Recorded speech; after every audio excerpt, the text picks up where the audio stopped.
having them come on air to talk.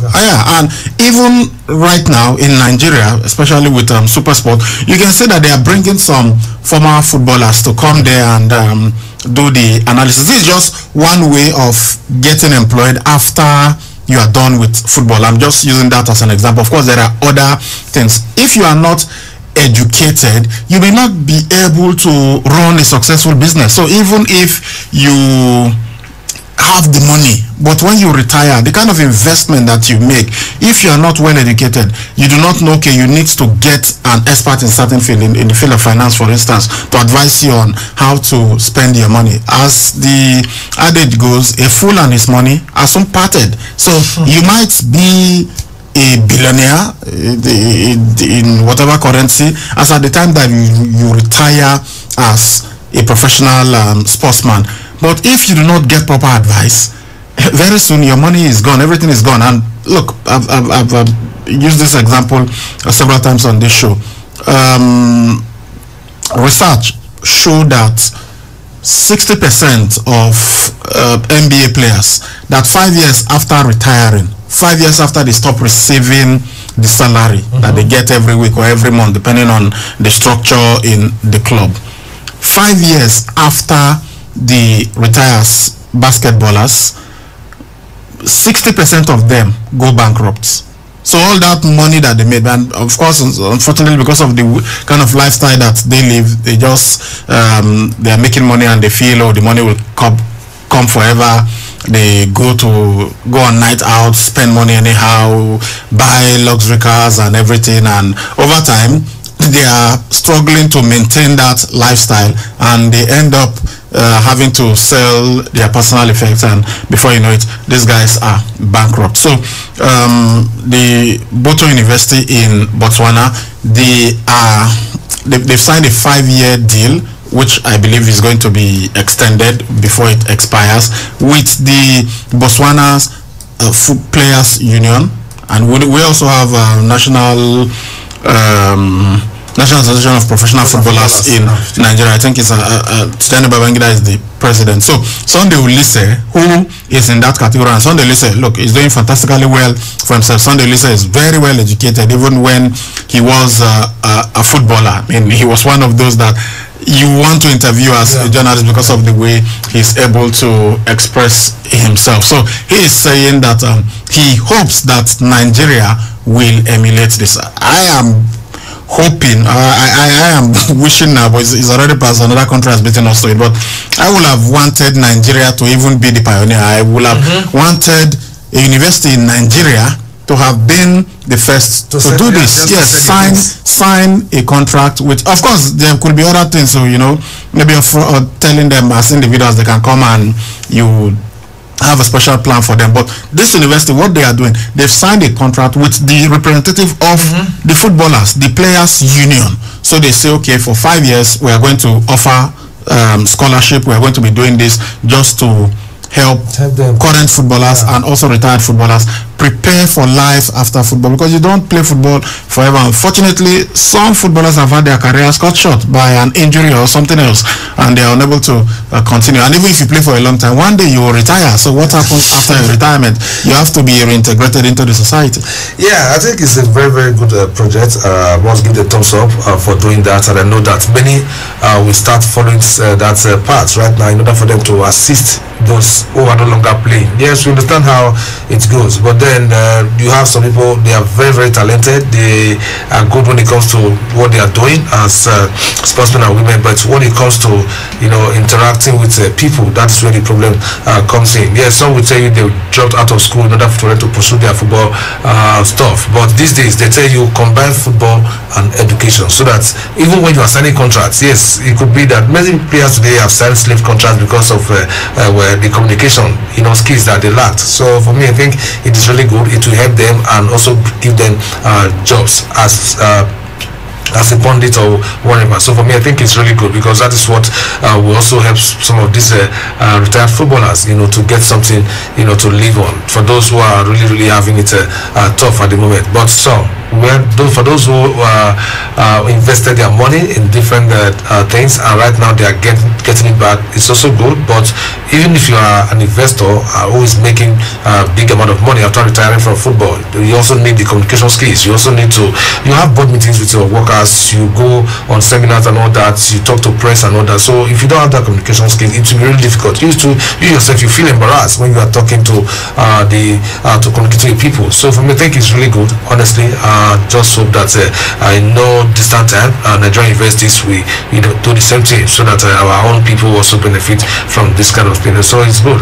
That's just the way forward, and I'm hoping that others will follow. And right now, the retired footballers like in Botswana would be so happy to have this kind of deal in place. 5 years, that's thumbs up to them. Okay, so as I said earlier, it was a Mimi Fawaz, a BBC sports presenter, who tweeted this, and Sunday Olise responded and said, look, this is fantastic, it's commendable, and that he hopes that Nigeria can emulate this. And somebody replied, Sunday Olise, and said, this is commendable, life after football is very important. And on the Sunday Olise said, my brother, life after football is excruciatingly hard for us pro footballers. This will help shock absorb the difficulties. So Sunday Olise, someone like Sunday Olise, what a senator has done it, for him to be saying this, it tells you that it's not easy when you do not have anything to fall back to after you leave football. Even the likes of Finidi George, this is what they do. Mutu Adegboju, this is what they do. And other players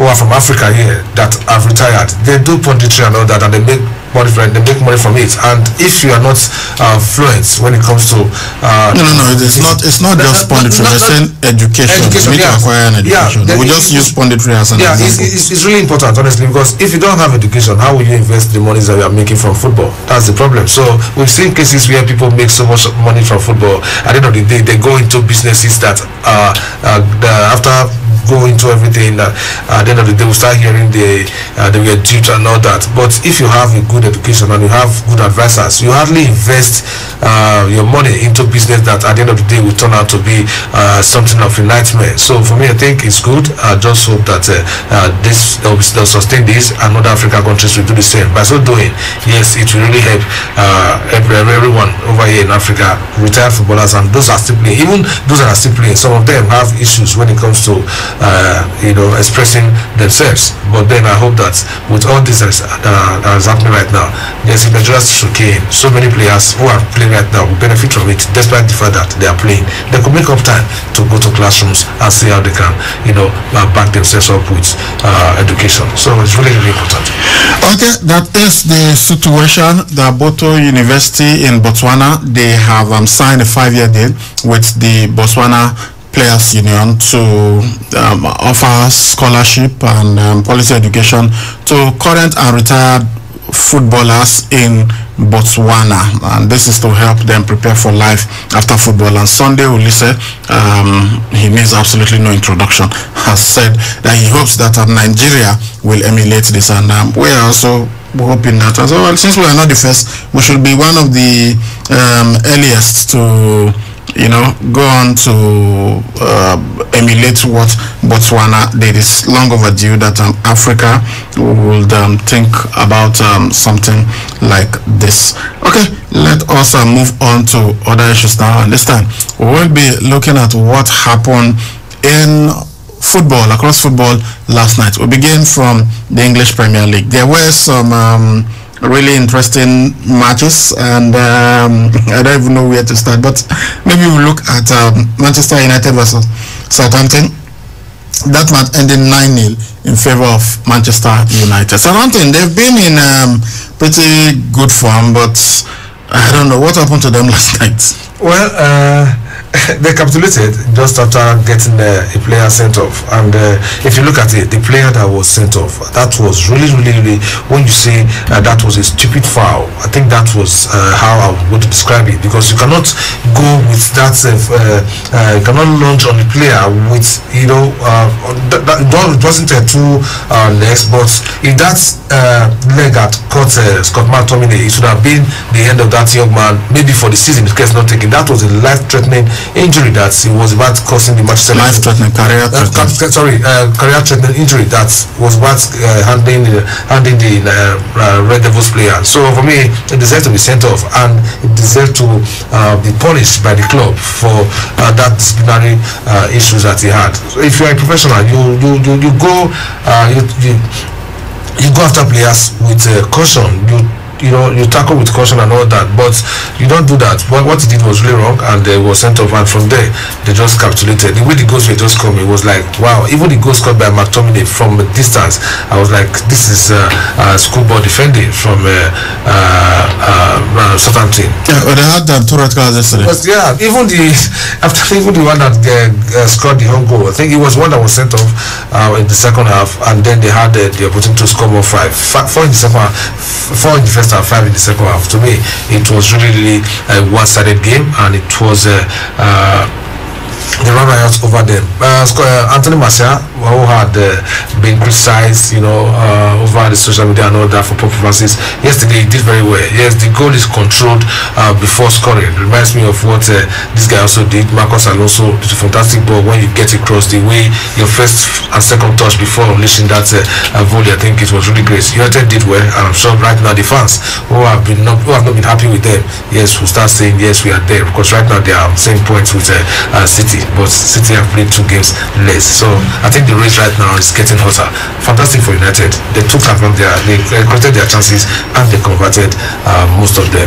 How do you recover from losing 9-0 twice in less than 2 years? In October 2019 against Leicester City, Southampton were hammered 9-0. It looked like, maybe eventually they will be relegated, but they came back really strong, and this season they have been doing really great, and people thought, they've absolutely forgotten what happened. That 9-0 is forgotten in their history. But yesterday, despite doing well this season, they got beaten 9-0 again. So let's hear from the manager. It's not always that you manage a team that will be beaten 9-0 twice by different clubs, and this is only the 3rd time that it is happening in the English Premier League. And to imagine that it happened twice to the same club. The first time it happened, it was he seems to just love beating teams 9-0. Manchester United, they beat Ipswich Town 9-0 in 1995, and they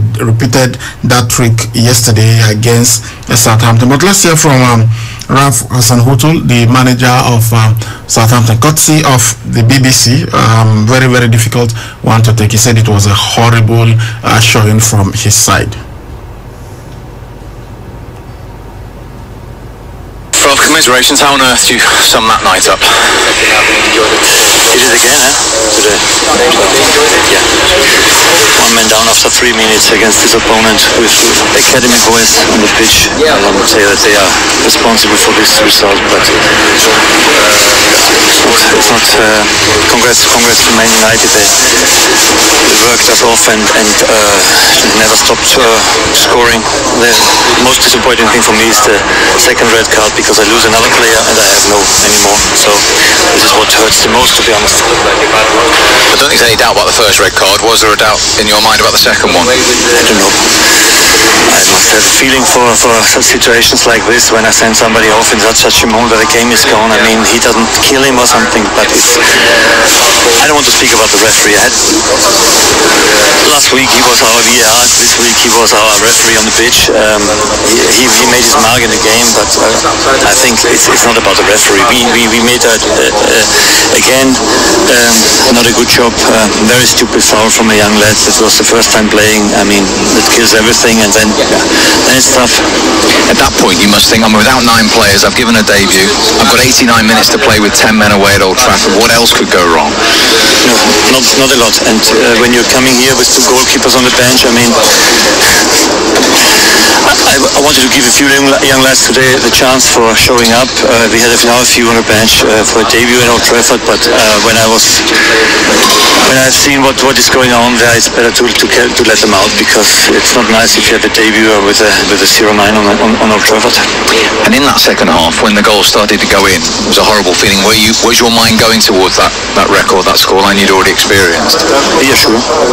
You know how quick it can go against such teams when they have time, and then you're another one down. So, and this is what is not being recognized afterwards. You will see the result, and you will see a team that is.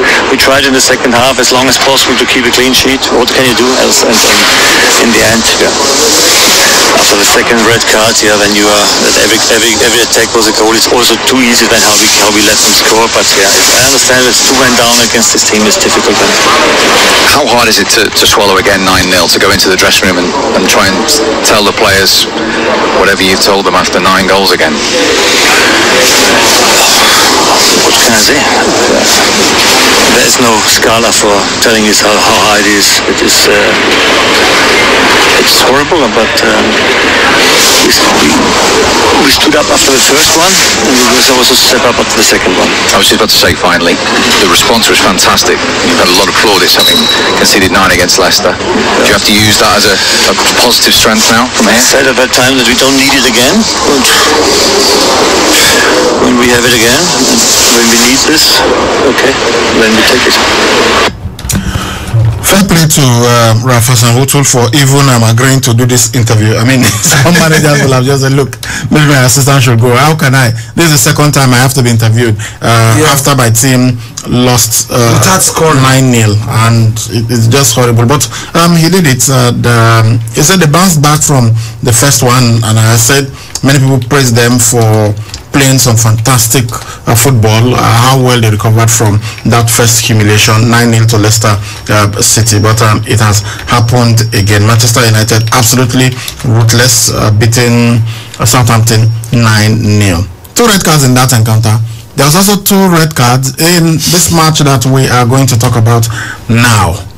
Wolverhampton Wanderers versus Arsenal. Arsenal got the first goal in the 31st, 32nd minutes through Pepe. Yeah, he did well. Maybe Wolves were thinking there was a foul in the build-up, but it was checked by VAR and there was nothing wrong with that. So it was looking like Arsenal were going to cruise to a victory, and if they are taking their chances, especially in the first half when they absolutely dominated, it could have been 3 or 4-0 to Arsenal in the first half, but unfortunately for them, they didn't take those chances, so it was 1-0 for long periods. And with almost the last action of the first half, David Lewis trips a Wolverhampton Wanderers player who was through on goal, and they gave him a straight red card, because that's the rules, that if you bring down somebody and you are the last man in defense for your team, you get sent off. David Lewis got shown the red card. They converted the penalty, and then in the second half they went 2-1 up, and unfortunately for them, the goalkeeper handled the ball outside the 18-yard box. Bernard Leno, who to me is one of the best goalkeepers in the English Premier League, and so it was 2 red cards. But Arsenal, to their credit, kept fighting. 9 against 11, but even until the end of the match, Arsenal were still creating chances. But let's look in particular about let's talk in particular about the red cards, especially the one to David Lewis.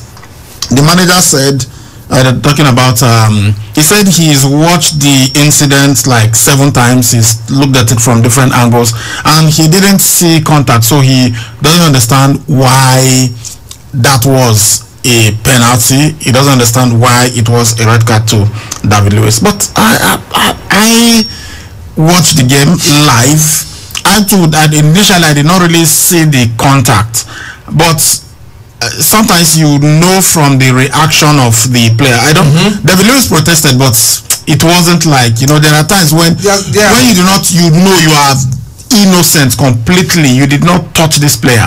You would argue vehemently, and or maybe it's not that kind of person, but I'm just saying it's the natural reaction most times when you feel aggrieved because you feel somebody is cheating you. This wasn't supposed to be a penalty or a red card, and you are getting the double punishment. I didn't see that kind of protest from David Luiz, and watching the replays again and again, I think you will see that he just clipped the ankle of the striker. Yes, who was a true on goal. Yeah, it was the faintest of touches. Yeah, but it was a touch, and they call those professional fouls. You know, the person committing the foul knows exactly what he's doing, and he just, because you were the last person, you just touch him barely, but it is enough to throw him off, and the referee did not have another choice. And besides, VAR checked it and they said it was there was contact. So let's hear from Mikel Arteta, courtesy of the BBC. Mikel, obviously the turning point in the whole match was the incident right on half-time. What was your view of that incident? Yeah, before that I think the team was really on top of the game. We should have been 3 or 4-0 up, and in that action the game changed completely. They made a decision, penalty and a red card. I've seen it 10 times over there in different angles. I'm standing here, I cannot tell you where the contact is. Now, ordinarily, you'd be able to say, well, we saw the angles, but nobody else did. Obviously, VAR did. Why do you think they upheld the decision? If they have another 50 different angles to watch it, maybe I would be surprised. I looked in 7 different angles. I cannot see any contact there. David Luiz was clearly disappointed that the decision was... Yeah. What was his view? Did he feel he'd made any contact? Well, he can talk about his view. I'm telling you what I've seen, and I prefer to stick to that. In the second half, you only conceded from what was an incredible goal. You must be proud of that fact. Yeah, I think the team kept trying, kept playing, kept believing. At halftime, the boys were so animated because they believed that they could still win the game. Obviously, it was an incredible goal from Moutinho, long range. Before that, they didn't have any chances. But still, we lost the game, and we have to react now. The number of chances you had at 1-0 and even before that, were you a little concerned that you hadn't finished the game off by now? Yeah, we hit the post, we hit the bar. The goalkeeper made a couple of great saves. We played extraordinarily well. We scored 1 goal. We should have scored 3 or 4, and maybe we had more gap. But obviously, after you concede 2 red cards, it's in the Premier League, you don't win any games. I presume you've got less complaints about the second red card? Yes, I do. I don't have anything towards the second yellow card. Just one final thought. Because of the way you played today, despite the result, are you encouraged that you're still moving forward? Yeah, the team is encouraging me every day to believe in them and to give me a really positive feeling all the time with the direction that we are taking. But it's a shame because we have to come today the way we play in the first half. You have to come here and you have to win the game.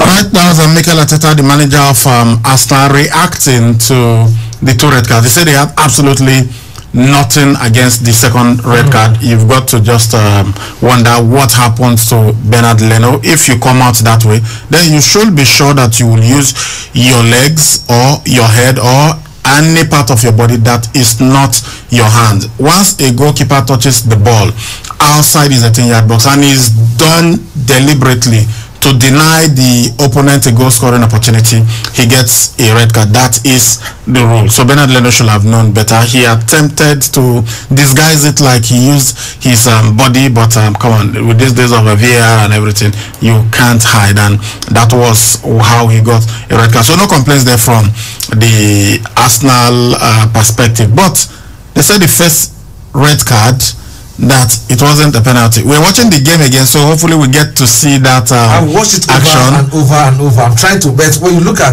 his hands, yes, no touch there, but I thought the feet, the knee, it was the knee. It was a slight touch with the knee that brought down because it was strong goal and that motion.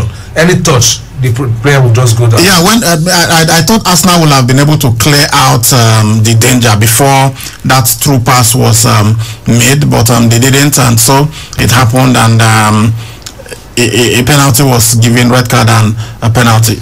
Well, maybe I have had some people say perhaps he could have given a yellow card. No.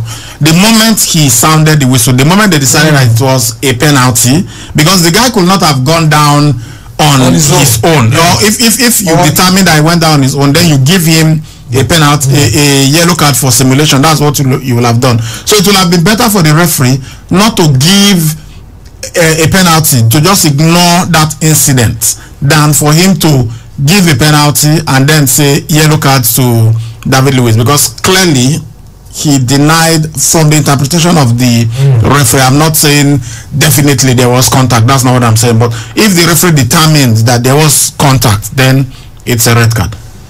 Well, the referee he saw it from his own angle and he gave his own judgment. No, it wasn't just the referee. VAR checked it. Yeah, so they felt that there was contact, because they have the referee gave it immediately he saw it. Yeah. So VAR checked it and they felt, okay, there was enough in this to deserve a penalty and a red card. Well, all these controversies we always have them in football. VAR, even when the referee always have this. VAR has a way of I think we are there now. Let's see. The referee spotted it the first time and just gave the penalty and the straight red card. So if he had not even done that, then VAR will have called his attention to it. So let's see now. Nelson Semedo on the ball, moving into Adama Traore. Was this the incident? No, this wasn't it. This resulted in a goal kick. But somehow, how Arsenal were unable to manage it. At this point, it was 46 minutes 30 seconds and 2 minutes were added. So why were they not able to see it? Now 37 seconds, 40 seconds. That's 46 minutes, 40 seconds. Arsenal's goalkeeper Bernard Leno with the ball. How they were somehow contrived to even put themselves in a position where there will be a penalty against them beats me. We are even this was the action. So the referee was just waiting for the ball to go out of play. In exact 47 seconds. There was a touch. There from looking at it, even the first time seeing it, I mean, my first reaction was that's a penalty, and the referee agreed and showed him a straight red. It was just sitting there. The referee gave him a straight red. Look at David Luiz. He didn't sprint to his feet and started screaming, "No, that's not a penalty. I didn't touch him. He didn't. That was, I think the reaction is key. There was a clip and you could see that David Luiz was also falling over. So it was after the contact was made. I think we can say from this, right there. He caught the trailing leg of the player. So that was a penalty. So it was. Now David Luiz is going out. Then I think the referee called him back to say, "Hold on, VAR is checking." This is the moment. So you see David Luiz now stopped and waited for confirmation. He said, hold on, let's check. VAR is confirming this, and this is where David Luiz now started complaining. So he was telling him VAR is checking, and at this point, so you see David Luiz now going to meet the referee, and here was where VAR confirmed that it was actually a penalty. So the referee has told him they've confirmed. Go take a shower. Okay, we are almost out of time. Let's quickly run through the results of other matches in the EPL. All right, Sheffield United, bottom side, they beat West Bromwich Albion 2-1, and Manchester United, we told you, they won their game 9-0. Then Newcastle United, Crystal Palace traveled down to St. James Park and they won that game 2-1. So these were the matches that were played in the English Premier League yesterday. Okay, let's go to Italy. We had Coppa Italia semi-final. The first leg at the San Siro Stadium. Cristiano Ronaldo scored a brace to give the Gold Lady a first leg win, and the return leg will be played in Turin, I think on Tuesday on the 9th or so. So that was great for United. They came back from a go down and they won that game 2-1. That was Juventus.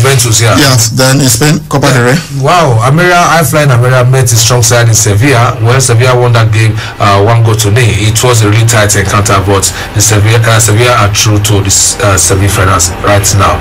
Okay, these are the games that were played yesterday in the top leagues in Europe. No, in the DFB Pokal, there were some matches.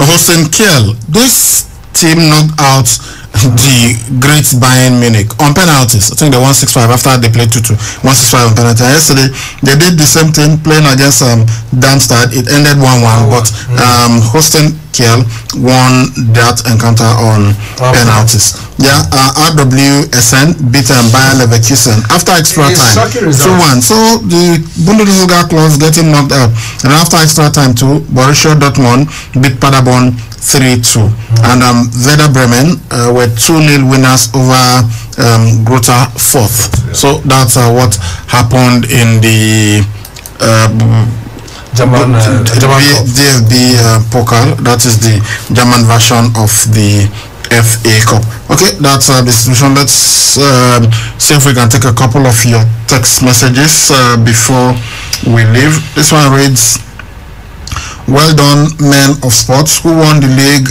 at the first time United beat their opponents 9-0. Ike from Uselu. 1995, the English Premier League was won by Blackburn Rovers. Yeah, it was Blackburn Rovers. Alan Shearer was there at that point, so Blackburn Rovers won it. I think that was the third time that they were playing the English Premier League in this formats. Started in 1992, so in 1993 Manchester United won it. Also won it in 93, 94. So in 95 it was Blackburn Rovers that won it. And this one says,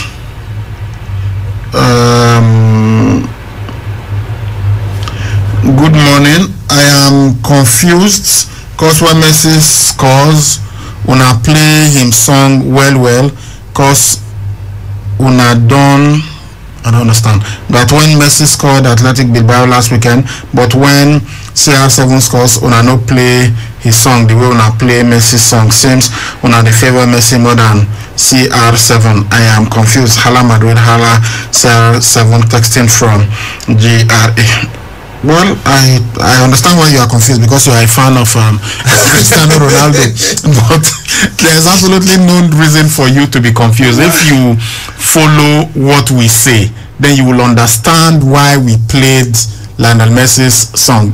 He was breaking a record or extending a record. Well, you could also argue that Cristiano Ronaldo, when Cristiano Ronaldo equaled the record of Joseph Bichan, we played his song and we said it is because of this reason, that's why we're playing it. When he now stood alone and scored, I think it was 700 and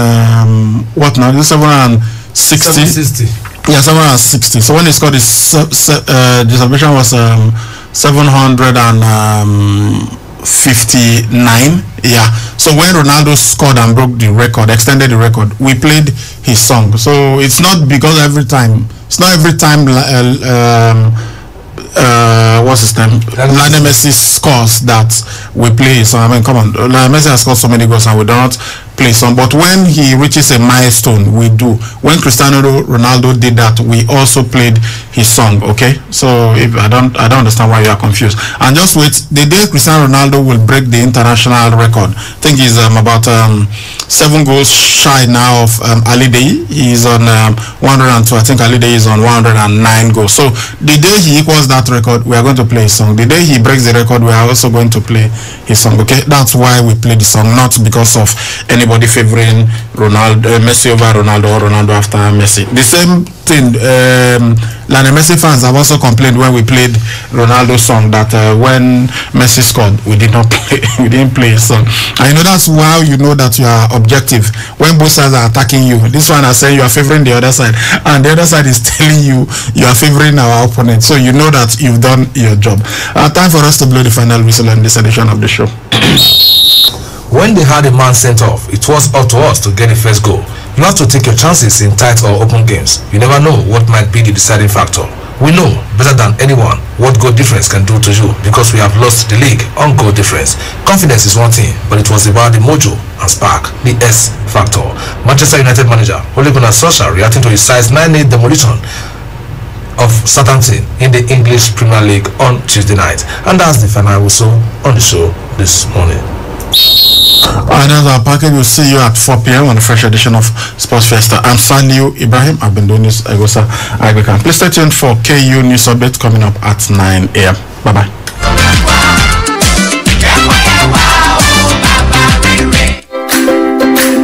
Trying to get or receive information through all corners of the globe requires unprecedented internet service. At Wireless NG, we provide fast, reliable, and affordable unlimited broadband internet service to homes and businesses. Service is currently available across Lagos and Benin. Visit us today at Wireless NG, 5 Ramaya, Ikenede Street off PZ Sapler Road, Benin City, or our marketing office, 70 Olowo Complex, Airport